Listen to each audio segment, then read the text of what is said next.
Donc bonjour, aujourd'hui je vais vous présenter le travail qu'on va effectuer. Donc cette fois on ne va pas travailler sur un chapitre dans sa globalité comme on pourrait le faire comme d'habitude. Je vais vous présenter un système et c'est à partir du système que l'on va voir un certain nombre de chapitres liés à la construction mécanique. On va notamment voir qu'est-ce que c'est un moteur triphasé, des technologies mécaniques qui sont fréquentes dans l'industrie, que ce soit pour faire de la maintenance, de l'électricité, de l'usinage. On va voir aussi un peu quelques notions d'étanchéité et de matériaux. Tout ça avec de la lecture de plans et la présentation, la vidéo ici même. Donc le système sur lequel on travaille, c'est un compresseur. Un compresseur, fonction globale d'un compresseur, comprimer de l'air, j'ai de l'air ambiant. Donc ici, dans notre cas, c'est l'air ambiant qui est capté par un filtre à air, comme on pourrait l'avoir dans un carburateur de moto ou de voiture. Et cet air va être comprimé. Comprimé pour faire quoi? Pour être envoyé dans un vérin pneumatique. Et ce vérin, en fait, va faire monter et descendre ce qu'on appelle des bornes automatiques ou des bornes escamotables. C'est des fameuses bornes qui laissent passer les véhicules, notamment dans les rues. Notre système, donc rapidement pour que vous compreniez son fonctionnement. Donc on a dit fonction globale, comprimer de l'air, matière d'œuvre entrante, de l'air ambiant, matière d'œuvre sortante, de l'air comprimé, et tout ceci fonctionne à l'aide d'électricité. Donc ça veut dire que notre système fonctionne avec un moteur triphasé. 3 phases, c'est pas un moteur qu'on branche une prise domestique avec une phase et un autre. C'est 3 phases avec, on le verra plus tard, le montage. Et ces 3 phases en fait vont faire fonctionner ce qu'on appelle un moteur triphasé. Ce moteur triphasé va mettre en mouvement un arbre rotor qui va mettre en mouvement un vilebrequin, et ce vilebrequin va faire monter et descendre le mouvement de la bielle avec une bielle avec un piston. Et ce piston, en fait, au moment où il est en bas, il va capter l'air, et au moment où il va remonter, il va comprimer cet air qui sera ensuite envoyé dans le vérin double effet. Donc, si je reviens vous montrer un peu des photos de notre système. Donc là, c'est les bornes escamotables. Là, elles sont en phase montée, j'interdis le passage, et puis elles descendent et elles laissent passer les véhicules et donner l'autorisation de passage. Donc ici, voici le montage à la fois électrique et pneumatique, donc dans l'armoire de notre système. Nous, c'est véritablement ici ce système-là qui nous intéresse. Ce système de compresseur, moteur. Ici, on va s'intéresser à ce qui se passe à l'intérieur. Donc c'est ce système-là mécanique que l'on va étudier car il est très riche en technologie mécanique. Si on regarde notre système avec le modèle SolidWorks, donc on a ici une modélisation. Je vous rappelle, DAO, dessin assisté par ordinateur, CAO, conception assistée par ordinateur. Donc c'est un système qui a été conçu en CAO. Donc on a notre moteur. Et puis vous voyez ce système-là de borne, c'est ce qui va nous permettre en fait, je parle notamment aux électriciens, de câbler notre moteur triphasé. Donc si je cache le composant, vous allez pouvoir voir en fait le câblage. Donc en fonction de vos connaissances, vous devez être capable de déterminer si c'est un montage étoile ou un montage triangle. Sur le côté, notamment même en maintenance, tous les moteurs ou tous ces systèmes qui utilisent des moteurs électriques vont avoir ce qu'on appelle une plaque à bornes. Et cette plaque à bornes va nous donner en fait la puissance, les tours par minute, la vitesse, la pression. On a même la pression en fait de sortie de notre compresseur. Donc ici, 2800 minutes moins 1, donc ça veut dire que c'est un système, le moteur en fait va tourner à 2800 tours par minute. Donc ça vous laisse imaginer effectivement, dans la vidéo de présentation vous voyez monter et descendre le piston, il faut s'imaginer qu'il monte et il descend 2800 fois dans une minute. Ce qui fait qu'on a en sortie énormément de pression d'air. C'est le même principe qu'une pompe à vélo. Vous avez une pompe à vélo, vous montez, vous descendez, et puis vous gonflez vos roues de vélo. Mais imaginez ce phénomène mais d'un point de vue mécanique. Donc ce qui va nous intéresser, c'est bien évidemment de voir l'intérieur de notre système. Donc normalement vous avez à votre disposition la nomenclature et le plan d'ensemble avec une vue en coupe qui vous permet de voir l'intérieur de notre système. Donc là c'est vrai que cette vue en coupe ne vous permet pas de voir grand chose, mais à l'aide de ce modèle SolidWorks, ça nous a permis quand même de faire un dessin d'ensemble beaucoup plus lisible. Donc là ici on retrouve, alors là nous avons des couleurs, c'est pas toujours le cas, mais avec le logiciel ça nous permet d'avoir des couleurs. Donc vous avez ici le moteur électrique triphasé. Donc un moteur électrique triphasé, voilà, je vous ai mis quelques images sur internet.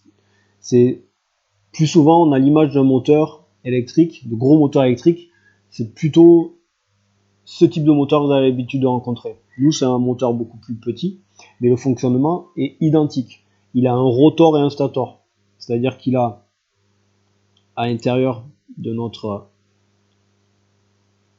moteur, vous allez avoir le stator qui va faire l'extérieur, vous avez le rotor qui va tourner. Donc la partie fixe stator, la partie mobile rotor. Avec un montage avec notamment une plaque à borne, on va créer du magnétisme, pour résumer, hein, on va créer un magnétisme qui fait qu'on va avoir un arbre, et cet arbre rotor va se mettre à tourner. Donc un moteur, c'est ni plus ni moins qu'un système qui transforme l'énergie électrique en énergie mécanique. Donc l'énergie électrique, on est vraiment dans l'électricité, et énergie mécanique, on arrive à la partie construction mécanique, ma matière. Mais du coup, vu qu'on est entre deux frontières de deux disciplines, c'est les moteurs comme ça électriques, vous pourrez être amené, quel que soit votre métier, à y travailler dessus, faire un montage, un remplacement, une maintenance. Et on va voir notamment, d'un point de vue maintenance, sur ce genre de moteur, nous avons des roulements. Donc les roulements, si vous les regardez, si vous voyez les billes là, ce sont des roulements à billes. Donc nous avons un système qui est monté sur des roulements à billes. Ces roulements à billes vont permettre le guidage en rotation du rotor et va permettre la mise en mouvement du vilebrequin et de notre fameuse bielle. Donc les roulements à billes, d'un point de vue extérieur, si vous devez en acheter dans le commerce, donc toutes les recherches que je fais, c'est tout simplement une recherche sur internet avec des mots-clés, et puis je tape image, voici ce que je trouve. Donc les roulements à billes, voilà, c'est vraiment, vous avez une bague intérieure, une bague extérieure et des billes à l'intérieur. Vous avez également ce qu'on appelle une cage à billes. La cage à billes, en fait, c'est l'élément métallique qui va permettre en fait de disposer les billes, les équilibrer dans leur disposition. Si vous avez déjà démonté des potences de vélo ou de moto, vous démontez puis vous voyez plein de billes qui sont dans de la graisse et qui s'échappent. Dans ces systèmes-là, vous n'avez pas de cage à billes, c'est-à-dire que les billes elles sont côte à côte et on remplit l'espace par des billes et de la graisse. Et un roulement à billes de bonne qualité aura une cage à billes qui va permettre vraiment d'équilibrer notre roulement, de répartir les forces, et vous aurez également ces bagues là ici à l'extérieur qui peuvent être en métal ou qui peuvent être ici comme en bleu là, en plastique ou en élastomère, qui vont permettre également de garder la graisse. C'est-à-dire que le système aura normalement une durée de vie plus importante. Donc ces roulements à billes dans notre système, donc si vous avez le plan avec vous, que vous l'avez imprimé, ce sont les pièces 3 et les pièces 19. Donc vous avez les pièces 3, les pièces 19, ce sont des roulements à billes. Alors, ils permettent, d'un point de vue mécanique, de réaliser ce qu'on appelle une liaison pivot. Donc ici, vous avez un repère. Ici, on est sur un plan en deux dimensions, X, Y. Donc la rotation, j'espère que tout le monde la voit. La rotation, en fait, de mon système, c'est bien une rotation autour de l'axe X.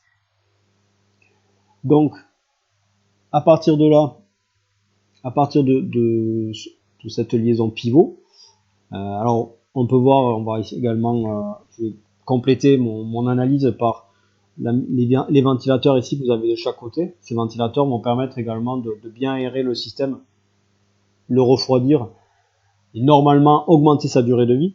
Donc vous avez le 21, la pièce 21 et ici la pièce normalement 5. Ce sont des ventilateurs. On a un qui sera appelé ventilateur arrière et un qui sera appelé ventilateur avant. Vous avez donc là on voit un écrou. Donc on peut facilement se rendre compte en fait du montage de ce système. On a le moteur qui est ici.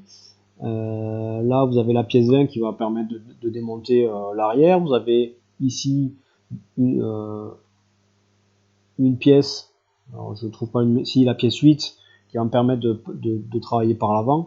Donc ici si je démonte l'écrou, je peux démonter le ventilateur et accéder à la bielle. Si je démonte ici, je peux accéder de l'autre côté. Donc ici, tout ce système là crée une rotation et vous allez avoir donc la bielle qui va monter ou descendre. Et vous avez, si j'arrive à zoomer et que vous arrivez à bien voir les différentes matières, vous pouvez voir les hachures, les doubles traits. Donc ici ce sont des pièces en aluminium, là c'est des pièces classiques qui sont a priori en acier, quand on a des hachures simples. Ici on a le ventilateur, et bien on se rend compte que c'est un genre de quadrillage. Je peux supposer que c'est une pièce en plastique, donc a priori en plus ça risque d'être du plastique moulé. Et vous voyez, vous avez la pièce ici 10, cette pièce 10, on voit que c'est un alliage de bronze. Donc cet alliage de bronze, le bronze va, comme le roulement habille, vont permettre de limiter les frottements. Tous ces éléments-là permettent de limiter les frottements. Si je limite les frottements, je limite les pertes, j'ai une meilleure durée de vie de mon système, un meilleur montage, etc. etc. J'ai aussi un système qui coûte plus cher, mais qui est compensé par la durée de vie de mon système. Et on s'assure que le système fonctionne bien et qu'il va fonctionner bien longtemps dans le temps. Donc ces bagues en bronze, ici je suis sur la bague en bronze, c'est une pièce qui est auto-lubrifiée. C'est-à-dire que c'est une pièce qui ne va pas forcément nécessiter de la lubrification, comme on peut en avoir en usinage ou dans un moteur de voiture quand on lubrifie le moteur. C'est une pièce qui, tout au long de sa vie, va suinter de la graisse et qui va permettre de s'auto-lubrifier et augmenter l'efficacité de son usage. Cette pièce est une pièce de fritage. Le fritage, je ne vais pas rentrer dans les détails maintenant parce que je parle de beaucoup de choses, mais le fritage, c'est un processus de fabrication de pièces énormément utilisé, et notamment pour des pièces en bronze ou des pièces qui sont auto-lubrifiantes. Donc quand je remonte sur ma bielle, voilà, j'ai ma bielle, j'ai mon système bielle, et j'ai un système avec, on va appeler piston. Et on se retrouve vraiment comme un système de voiture, avec un piston, une bielle, un vilebrequin. Donc ces images-là, vous en avez déjà vu, peut-être en vrai. C'est ce que vous avez dans les voitures, les motos, dans énormément de véhicules thermiques. Ce sont des pièces souvent d'assez bonne qualité en termes d'usinage, parce qu'elles tournent très vite, elles chauffent, elles sont dans des moteurs avec des températures assez élevées. Mais voilà, ça c'est typique du moteur, par exemple l'image ici, si je l'agrandis, là c'est typiquement le moteur 4 cylindres en ligne avec 4 pistons qui vont faire avancer vos véhicules. Là voilà, on les a avec une chaîne de distribution. Bon, après vous avez tout un tas de déclinaisons, mais moi ce qui m'intéresse ici, c'est que ce système là il est utilisé notamment sur ce procédé. Donc on a vu que le moteur électrique transformait l'énergie électrique en énergie mécanique, mais c'est une énergie mécanique de rotation. Et nous, ce qui nous intéresse en fait, c'est que cette rotation, elle soit réutilisée, mais en translation. Pour comprimer l'air, je vais faire monter et descendre un piston. Donc là, par exemple, je vois le mouvement. Donc là, vous avez l'animation qui est ici, donc c'est ce qui se passe dans une voiture. Vous avez je prends l'essence, je comprime, la bougie fait exploser, ça se transforme en gaz et j'évacue. Donc un moteur 4 temps. Mécaniquement, donc si je regarde un schéma cinématique, donc là je vais avoir une pivot glissant et puis 3 liaisons pivots. J'ai la rotation de la pièce bleue qui va permettre de transformer cette énergie mécanique en énergie mécanique mais de translation. Et en 3D, voici ce que ça donne. Donc nous, ce qui nous intéresse, c'est d'imaginer que notre piston, c'est la pièce ici qui est en bleu, et ce piston, eh bien, il monte et il descend, et il va générer en fait de la compression d'air, qui va ensuite alimenter mon vérin pneumatique, ou une grosse bobine d'air qui va permettre de stocker de l'énergie comprimée. Vous avez, ce qui est intéressant également dans ce système-là, c'est que vu qu'on comprime de l'air, on a automatiquement de l'étanchéité. L'étanchéité, c'est quoi? C'est tout simplement, comme vous avez dans des montres ou dans certains téléphones portables, des éléments d'étanchéité, souvent c'est des joints d'étanchéité qui vont permettre d'empêcher le passage de fluide ou d'éléments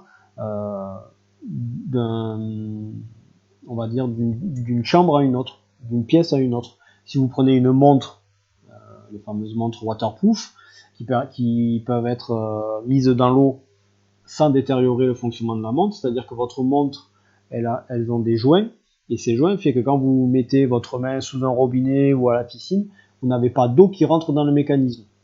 Et bien ici c'est pareil, vous avez un système, si vous voulez avoir une optimisation maximale du fonctionnement, vous êtes bien obligé d'avoir des joints.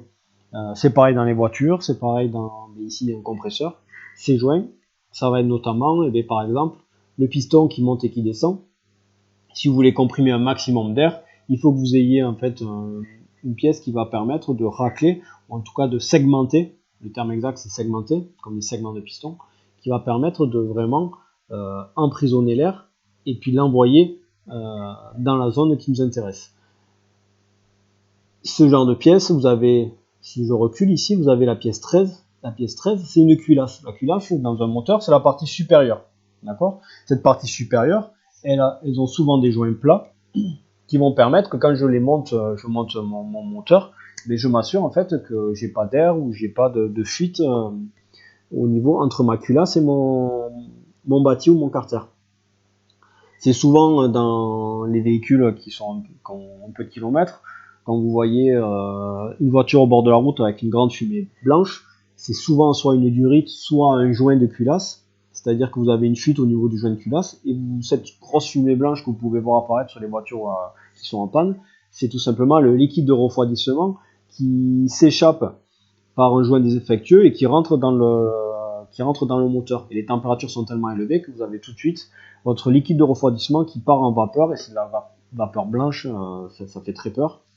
Donc là, c'est le cas quand vous avez donc un défaut sur des joints de culasse sur une voiture. Nous, on n'est pas sur une voiture, mais on a quand même une culasse avec un joint plat. Donc ici, a priori, le joint plat, ça va être la pièce 12. Donc, on a ensuite, alors je vais essayer d'être un peu plus rapide, cet air comprimé, en fait, pour l'envoyer au bon moment, on va aussi avoir ce qu'on appelle des limiteurs d'air. C'est-à-dire d'un point de vue pneumatique. Alors voilà, c'est des éléments que vous avez dû déjà rencontrer. Pour les techniciens d'usinage, vous en avez sur les machines à commande numérique. Pour les électriciens, c'est des systèmes que vous allez rencontrer régulièrement, et n'importe qui. C'est-à-dire que vous utilisez un système avec de l'air pneumatique, vous pouvez avoir un nanomètre qui va capter en fait la pression de l'air. Quand vous mettez, vous gonflez l'air dans les pneus avec à la station auto par exemple, vous allez avoir un manomètre. Ce manomètre va vous dire la pression que vous avez dans votre pneu. Ben, le système, c'est ça, c'est des systèmes qui permettent de limiter l'air. Limité, alors soit ça peut être, vous pouvez régler la pression que vous voulez laisser passer, ou c'est des systèmes avec des ressorts qui là vont laisser passer un certain débit d'air ou de pression. C'est ni plus ni moins que la même chose que vous avez notamment dans vos robinets, les robinets pour faire des économies d'eau. Vous avez un robinet et puis vous mettez ces petites pièces en métal. Ces pièces en métal avec ce tamis là, ce petit quadrillage, va laisser passer une certaine pression d'eau, et du coup en fait vous allez consommer moins d'eau. Donc c'est ni plus ni moins également un limiteur de pression. Donc si je reviens à mon système, on arrive à la fin de mon explication, de l'analyse de mon système. Vous avez également cette grosse pièce 32. Alors je l'ai déjà dit en début de vidéo, c'est le filtre à air. C'est par ici que vous allez avoir normalement un filtre qui va filtrer l'air pour éviter qu'il y ait de la poussière ou des éléments inutiles au bon fonctionnement du système. Vous allez filtrer l'air et cet air va être envoyé donc dans la chambre de compression. Donc on a fait le tour de notre pièce. Un dernier élément, donc d'un point de vue, on va finir sur ça, sur le schéma cinématique. Pour ceux qui sont notamment en terminale ou fin de première. Donc ici on retrouve le schéma cinématique de mon système, avec ici la représentation des deux ventilateurs. On a ici le moteur, donc ça n'a pas été représenté, c'était une question. Le nom de la liaison, vu que c'est des roulements à billes, c'est une liaison pivot. Donc vous allez avoir ici une rotation. Cette rotation va être envoyée dans le vilebrequin.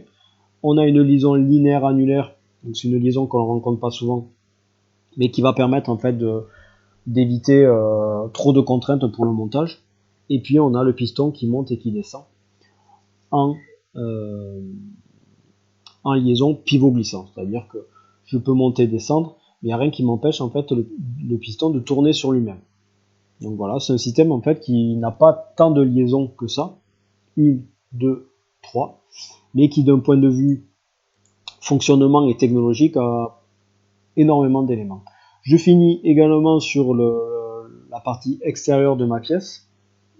Donc je peux prendre cette photo. Quand vous regardez donc mon système et mon montage, on voit cette couleur là, c'est un alliage d'aluminium qui a été moulé. Donc en termes de fabrication, c'est une pièce qui est moulée en aluminium. Donc les avantages du moulage d'aluminium, c'est notamment le fait que ce soit léger, non corrosif, c'est-à-dire que dans le temps ça va pas se détériorer, ou même s'il y a un peu d'humidité, votre carter va pas s'abîmer. Et puis ça permet d'être usiné facilement, c'est-à-dire que toutes les pièces que vous avez et tout ce qu'on a analysé depuis tout à l'heure, il y a énormément d'usinage, c'est-à-dire qu'il y a de la partie électrique, mais il y a également énormément d'usinage, c'est-à-dire que tous les roulements par exemple qui sont montés ici, il va y avoir des ajustements serrés, glissants pour les portées extérieures, les bagues qui vont être montées, il va y avoir un choix stratégique à faire, est-ce que je fais un montage glissant ou serré, mais dans tous les cas vous allez avoir énormément d'usinage. Tous les montages ici de pièces qui s'assemblent les unes avec les autres, vous allez avoir de l'usinage.